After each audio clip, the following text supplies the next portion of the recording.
Let us begin today's class with our last question from exercise 6.2.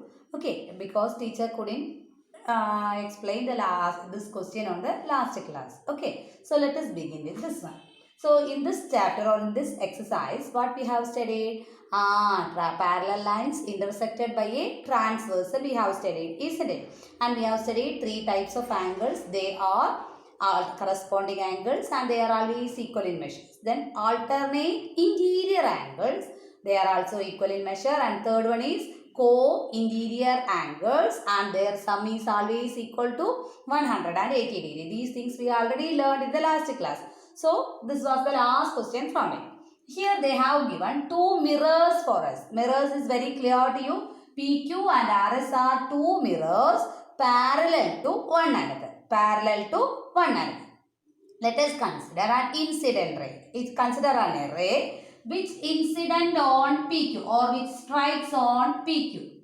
See, consider a ray which incident on PQ or strikes, the incident ray strikes at PQ at B. The point is B. Okay, the meeting point of the mirror is B. So when a ray falls on a mirror or incident on a mirror, what happens to the mirror? What happens to the ray? If a ray incident on a mirror, what happens to it? Surely it gets reflected. So the reflection is in this direction. And that reflected ray strikes on mirror RS. Okay, actually this is reflected ray. But that reflected ray incident on mirror RS. Then surely it again gets reflected. In this way CD. Now our question is, you have to show that this ray AB parallel to ray CD. Ray AB parallel to ray CD. AB is considered to be an incident ray, but CD is considered to be reflected. But we have to show that, what we have to show? AB parallel to CD we have to show. So what we do? In order to show the same, we have studied parallel lines intersected by a transversal and the angles so formed. Okay, but we can't connect these AB and CD because there is no such parallel lines. Our question is to show that AB parallel to CD. So what we do? In case of mirrors, we are using perpendiculars for lines actually. But in case of mirrors, say perpendiculars, but we will use the name as normals. Okay, place two normals, one at B. You can give any name you like. Teacher is giving BX now. Okay, and here another normal CY. Okay, place two normals, one at B and another one at C. So what happened? These two are perpendicular lines. Perpendicular lines means BX and CY are parallel to one another. Okay, so in order to answer the same, we need some additional constructions. We need some additional lines. They are normals. So, place normals means usual perpendiculars, but in case of mirrors, we will use the word normal. Place normals at B and C. Place two normals at B and C. Then we can see that since they are perpendicular lines, we can write BX parallel to CY. BX parallel to CY. In order to get this condition, we have placed two normals, one at B, one at C. Okay, now it is very clear to you. Now teacher is applying laws of reflection. According to laws of reflection, teacher will explain. Wait. According to laws of reflection. What is the law of reflection? Have you studied in physics? Suppose if you place a normal at B, there are two angles at B. If you place a normal at B, that normal makes two angles at B. One is the normal and incident ray makes an angle called I, where I is angle of incidence, and the angle between the normal and the reflected ray is called R, called angle of reflection. So according to laws of reflection, we can write angle of incidence is equal to angle of incidence equal to angle of reflection. And instead of writing sentence, what we can write? Small I equal to small r, because measures of angles are represented using small letters. I equal to r.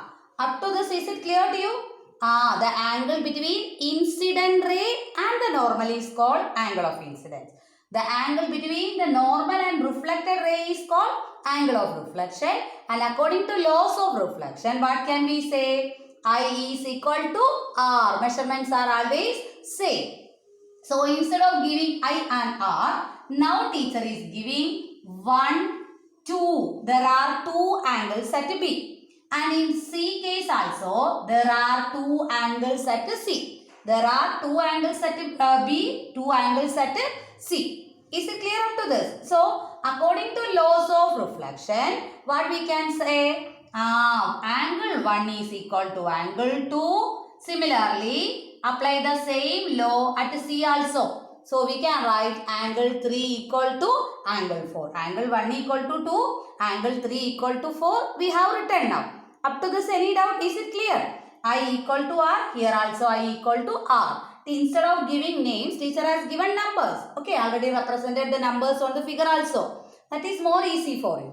Okay, then come back to figure once again. Then we can move to the question.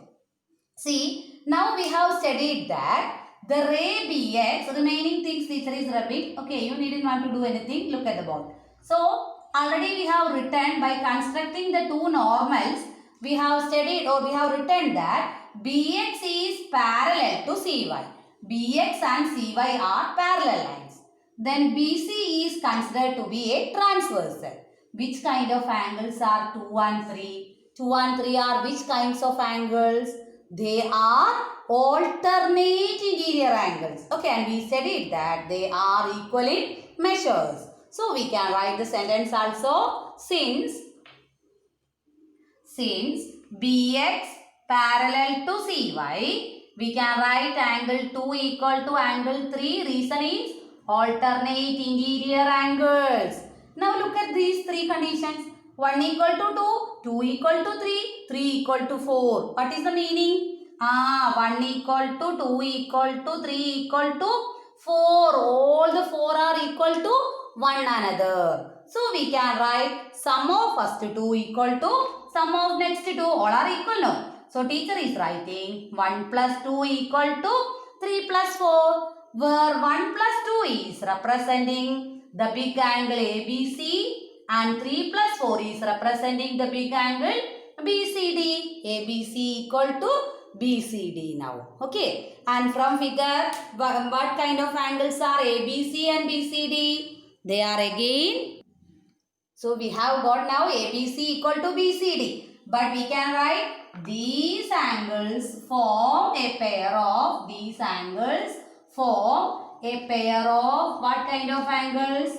Alternate interior angles. Position wise, the whole angle B and whole angle C are in the form of alternate interior angles. And we have got the result that they are equal also.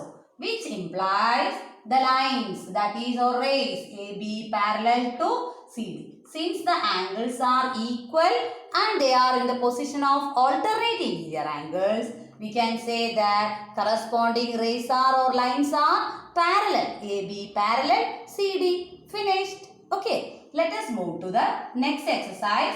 Before that, we have to study two results. That already you learned it last year.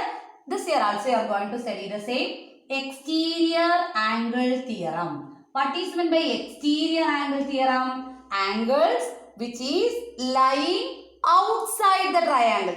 Throughout the lesson, we are going to study the exterior angle of triangle only. Okay, exterior angle theorem for triangles only. Okay, we are not considering other figures, only triangles. So, exterior angle theorem states that exterior angle of a triangle equal to exterior angle of a triangle is equal to sum of its interior opposite angles. Sum of its interior opposite angles. That is, if you consider a triangle ABC, suppose you have extended the sides, you can have so many angles. See, exterior angle C here, exterior angle B here, and suppose if you extend any one of the side, you can have exterior angle A also. Okay, there are 3 exterior angles formed in the figure now. So, exterior angle A means its opposite angles you have to consider. Means exterior angle A, if you are considering, this angle A is very close to it. Okay, this angle A is not opposite, it is adjacent. But exterior angle theorem says that exterior angle of A equal to sum of interior but opposite needed. So, interior but opposite means which are the angles needed? Exterior angle A can be written as angle B plus angle C. Similarly, from figure, exterior angle of B can be written as, avoid B and write the other two, A plus C. Similarly, exterior angle of C can be written as angle A plus angle B. Why? Because interior angle C is very close to C. That's why we have written sum of interior but opposite. Okay. A plus B. The exterior angle B can be written as A plus C. Exterior angle A can be written as B plus C, and so on. Okay, is it clear to all of you? And sum of exterior angles of a triangle can be calculated using this formula. And this is needed for doing or for answering your exercise 6.3. Next one, let us move to one important theorem.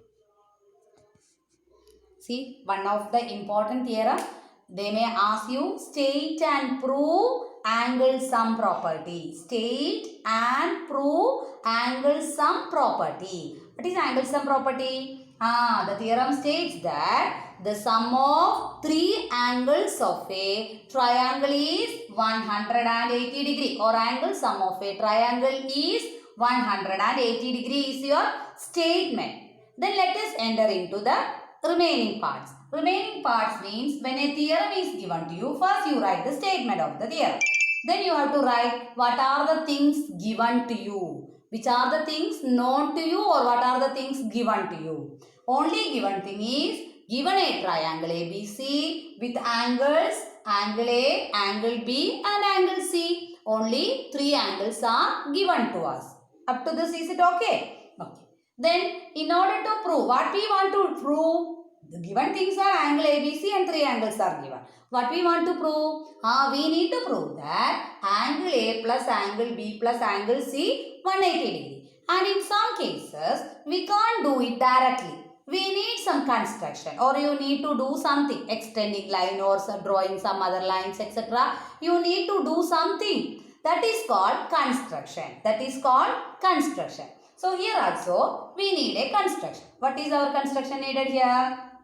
Draw PQ, where PQ is a line. Draw PQ parallel to BC. Simply you can't draw BC. That should be parallel to BC and also passing through A. And also passing through the remaining vertex A. Look at the figure. Teacher has drawn a small figure for you.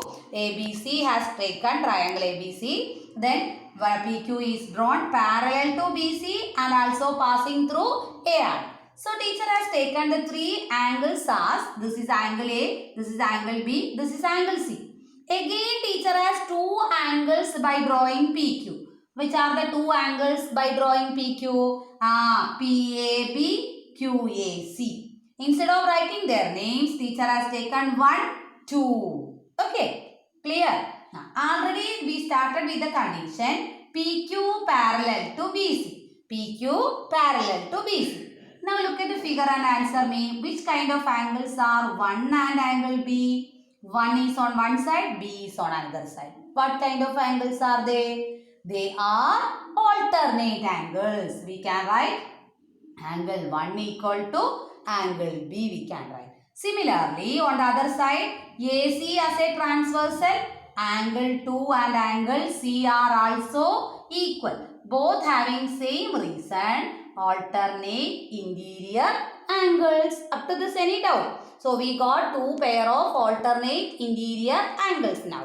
Now, let us move to the remaining part of the theorem. What is our remaining part? Now, after getting the relation with 1 equal to B, 2 equal to C, look at A.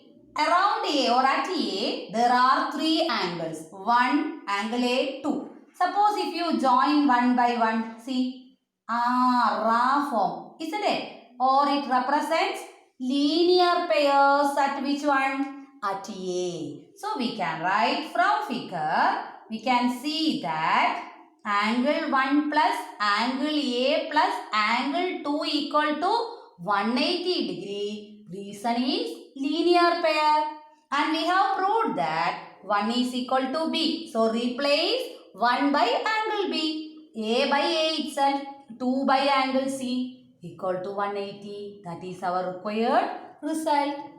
A plus B plus C equal to 180 degree. Let us move to